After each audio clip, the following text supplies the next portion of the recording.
Как вы думаете, почему одни люди могут достичь успеха, а для кого-то в этом будут сложности?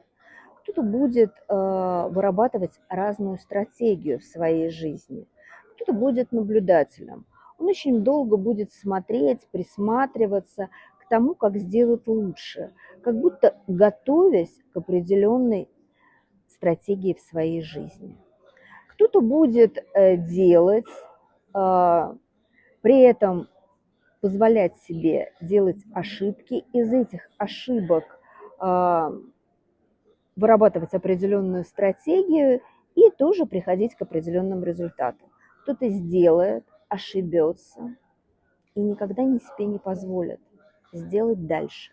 Какую стратегию вы выбираете в жизни и достигаете ли вы того результата, который действительно хотите достичь?